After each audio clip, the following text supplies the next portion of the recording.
ร้านน้อยเยาวชนและอนุชนบรรดาเผ่าเทียงแพร่งทั้งหลายเนื่องในโอกาสวันเด็กสากลวันที่1มิถุนายน2025ได้หมุนเวียนมาครบรอบอีกเวลาหนึ่งซึ่งเปรียบเหมือนดังปังบุญใหญ่ของเด็กในทั่วโลกที่บรรดาประเทศได้พร้อมกันเฉลิมฉลองวันดังกล่าวให้กับเด็กในประเทศของตนอย่างเป็นขบวนฟืดๆด้วยหลายรูปการเฉลิมฉลองวันเด็กก็เพื่อส่งเสริมสิทธิและสภาพแวดล้อมที่ดีให้แก่เด็กสำหรับสปป.ลาวพวกเขายังได้กำหนดวันที่1มิถุนายนเป็นวันปลูกต้นใหม่แห่งชาตินับแต่ปี1980เป็นต้นมาเพื่อแสดงให้เห็นถึงความมุ่งมั่นและความเอาใจใส่ของพรรครัฐในการส่งเสริมการพัฒนาแบบยืนยงผ่านการปกปักรักษาสิ่งแวดล้อมและการลงทุนในอนาคตของชาติคือเด็กทุกคนพร้อมทั้งเป็นการสอนให้เด็กเข้าใจความสำคัญของสิ่งแวดล้อมและความรับผิดชอบต่อสังคมในนามต่างหน้าการทำภาครัฐและในนามส่วนตัวข้าพเจ้าขอทรงพรไส้อันประเสริฐความหักแพงความเป็นห่วงเป็นใยและขอฝากความเยี่ยมยามถามข่าวอนุบุญมายังลูกหลานเยาวชนอนุชนลาวบรรดาเผ่าทุกทนาที่ดำรงชีวิตอยู่ทางภายในและต่างประเทศ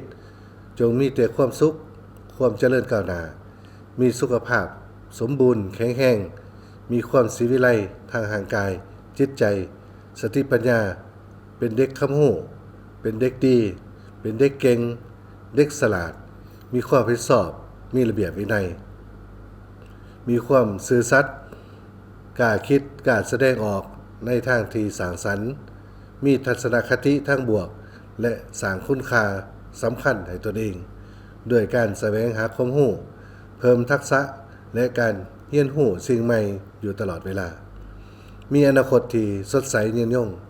ก้าวทันการเปลี่ยนแปลงของยุคสมัยในโลกและร่วมกันเฉลิมฉลองวันเด็กสากลวันที่1มิถุนายน2025อย่างเบิกบานมวลซืนและเป็นขบวนฟื่นภายใต้คำขวัญที่ว่าสร้างความเข้มแข็งให้เด็กทุกคนสิทธิเท่าเทียมกันอนาคตที่ปลอดภัย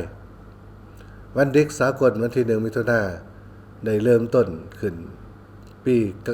1925ในกองประชุมโลกภายใต้หัวข้อเพื่อความอยู่ดีกินดีของเด็กซึ่งจัดขึ้นที่นครเจนีวาประเทศสวิตเซอร์แลนด์จุดประสงค์เพื่อส่งเสริมสิทธิเด็กและคุ้มครองความปลอดภัยของเด็กต่อมาในปี1950วันที่1มิถุนายน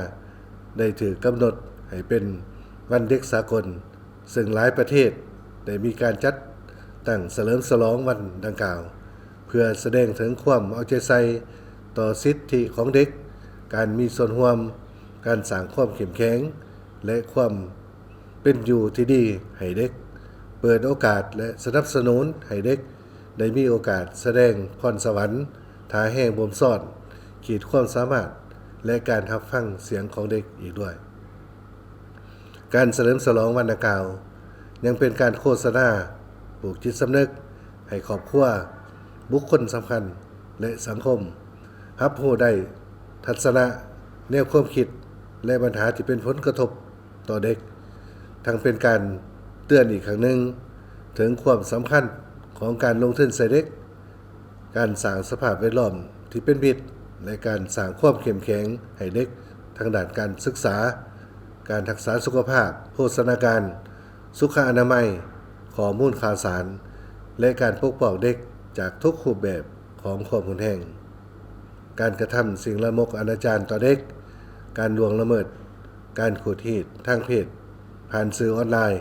และการกระทำอื่นๆที่ส่งผลกระทบต่อเด็กในทางตรงและทางอ้อมเพื่อรับประกันให้เด็กทุกคนมีอนาคตสดใสมีชีวิตที่มีคุณภาพและมีคุณค่าต่อสังคมและประเทศชาติในสุดปีผ่านมาพรรคและรัฐบาลแห่งสปป.ลาวได้เอาใจใส่ให้ความสำคัญการปกป้องสิทธิและผลประโยชน์ของเด็กอย่างรอบด้านด้วยการวางนโยบายและออกกฎหมายจำนวนหนึ่งเพื่อเป็นเครื่องมือปกป้องเด็ก อย่างเต็มส่วนโดยเฉพาะได้กำหนดห้ามการลงโทษทางร่างกายด้วยการเขียนตีเขาในกฎหมายว่าโดยการปกป้องสิทธิและผลประโยชน์ของเด็กซึ่งถือเป็นประเทศลำดับที่66ของโลกและเป็นประเทศทมิตรของอาเซียนในปี 2024 ก็ได้เป็นเจ้าภาพจัดเวทีเด็กอาเซียนครั้งที่ 8 ซึ่งมีตัวแทนเด็กจากบรรดาประเทศสมาชิกของอาเซียนเข้าร่วมได้ร่วมกันออกแถลงการณ์เด็กอาเซียนเด็กมีส่วนร่วมปฏิบัติแผนงานเปลี่ยนแปลงดินฟ้าอากาศเพื่อสร้างความเข้มแข็งของประชาคมอาเซียนเสนอต่อกองประชุมเจ้าหน้าที่อาวุโสอาเซียนด้านสวัสดิการสังคมและการพัฒนาตามระเบียบการนอกจากนั้นตัวแทนเด็กลาวก็ได้เข้าร่วมปรึกษารือและประกอบคำเห็นต่อคำเห็นทั่วไปเลขที่27เกี่ยวกับสิทธิของเด็กการเข้าถึงกระบวนการยุติธรรมและการแก้ไขที่มีประสิทธิผลตัวแทนของเด็กลาวยังได้เข้าร่วมค้นคว้าปรึกษารือประกอบความคิดความเห็นเกี่ยวกับการทบทวนท้ายสมัยการจัดตั้งปฏิบัติแผนปฏิบัติงานระดับภาคพื้นอาเซียนเพื่อลดล้างการใส่ข้อมูลแห้งต่อเด็กและห่างแผนระยะ 2026-2035 พร้อมทั้งได้คัดเลือกเอาตัวแทนเด็กลาวจำนวน3น้องเข้าร่วมกองประชุมปรึกษารือการสร้างห่างแผนปฏิบัติงานระดับภาคพื้นอาเซียนเพื่อลดล้างข้อมูลแห้งต่อเด็กร่วมกับบรรดาตัวแทนเด็กประเทศสมาชิกอาเซียนเคียงคู่ผลสำเร็จและความเอาใจใส่อย่างต่างหน้าของพรรครัฐบาลแห่งสปป.ลาวในการส่งเสริมสิทธิเด็กและสภาพความเป็นอยู่ที่ดีของเด็กรวมทั้งการมีส่วนร่วมของเด็ก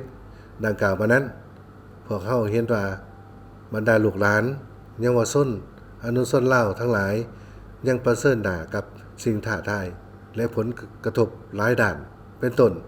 ความทุกข์ยากของเด็กการใส่ข้อมูลแห้งต่อเด็กการขูดรีดการแสวงหาผลประโยชน์การใส่ให้งานเด็กการฆ่าประเวณีเด็กความปลอดภัยทางอินเทอร์เน็ตการใส่สื่อสังคมออนไลน์การออกโรงเรียนการแต่งดองแต่อายุยังน้อยการแต่งดองแอบแฝงการเปลี่ยนแปลงดินฟ้าอากาศและภัยพิบัติปัญหาภัยสังคมและปัญหายาเสพติดนอกจากนี้การร่วมมือสนับสนุนและการช่วยเหลือจากครูร่วมพัฒนาและองค์การจัดตั้งสากลด้านเทคนิควิชาการและงบประมาณก็มีท่าเอียงลดลงเพื่อรับประกันการพัฒนาส่งเสริมและปกป้องสิทธิเด็กในด้านต่างๆในนามต่างหน้ารัฐบาลแห่งสปป.ลาวขอยืนยันว่าจะสืบต่อเอาใจใส่ส่งเสริมและพัฒนาเด็กลาวในทุกด้านเพื่อให้เด็กลาวกลายเป็นเด็กที่มีความรู้มีความสามารถมีสุขภาพแข็งแรงเป็นอนาคตที่สดใสของชาติด้วยการร่วมมือกับองค์การจัดตั้งขันศูนย์กลางและท้องถิ่นคณะกรรมการเพื่อความก้าวหน้าของแม่หญิงแม่และเด็กทุกขันองค์การในรัฐศาสตร์องค์การจัดตั้งมหาชนภาคเอกชนครูร่วมพัฒนาองค์การจัดตั้งสากลและองค์การจัดตั้งทางสังคมตลอดฮอดพ่อแม่ประชาชนทั่วประเทศเพื่อยกสูงความสำคัญของเด็กโดยการสร้างโอกาสสร้างสภาพแวดล้อมที่อบอุ่นปลอดภัยสร้างอนาคตและสร้างความเข้มแข็งให้แก่เด็กทุกคนเพื่อรับประกันว่า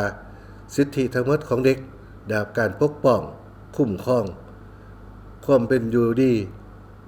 ให้ความสำคัญและรับฟังเสียงของเขาเจ้า